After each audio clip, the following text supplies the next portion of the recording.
ನಮಸ್ಕಾರ ಸ್ನೇಹಿತರೆ, ರನ್ನ ಟಿವಿಗೆ ನಿಮ್ಮೆಲ್ಲರಿಗೆ ಸ್ವಾಗತ.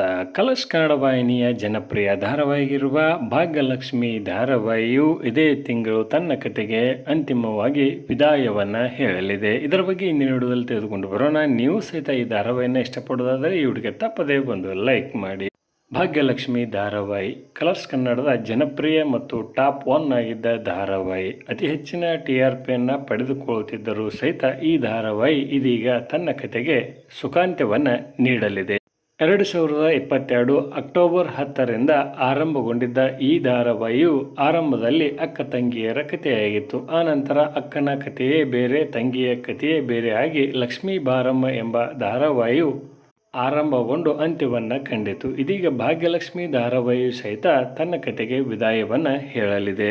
1150ರಷ್ಟು ಸಂಚಿಕೆಗಳನ್ನು ಪೂರೈಸಿ ತನ್ನ ಕತೆಗೆ ಈ ಧಾರಾವಾಹಿ ವಿದಾಯವನ್ನು ಹೇಳಲಿದೆ. ಈಗಲೂ ಸಹಿತ 3.3ರಷ್ಟು 3.4ರಷ್ಟು TRPಯನ್ನು ಪಡೆದುಕೊಳ್ಳುತ್ತಿರುವ ಭಾಗ್ಯಲಕ್ಷ್ಮಿ ಧಾರಾವಾಹಿಯು ಗ್ರಾಮೀಣ ಭಾಗದಲ್ಲಿ ಅತಿ ಹೆಚ್ಚು ವೀಕ್ಷಕರನ್ನು ಒಳಗೊಂಡಿದೆ. ಭಾಗ್ಯಲಕ್ಷ್ಮಿ ಧಾರಾವಾಹಿಯಲ್ಲಿ ಸುಷ್ಮಾ ರಾವ್ ಅವರು ನಾಯಕಿಯಾಗಿ ಪ್ರಮುಖ ಪಾತ್ರವನ್ನು ನಿರ್ವಹಿಸಿಕೊಂಡು ಹೋಗುತ್ತಿದ್ದರು.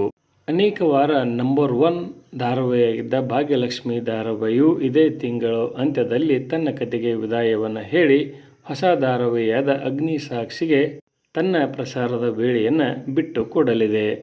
ಈ ಧಾರಾವಾಹಿ ಬಗ್ಗೆ ನಿಮ್ಮ ಅನಿಸಿಕೆಯನ್ನು ತಪ್ಪದೇ ಕಮೆಂಟ್ ಬಾಕ್ಸಲ್ಲಿ ತಿಳಿಸಿ. ಧನ್ಯವಾದಗಳು. ನಮಸ್ಕಾರ.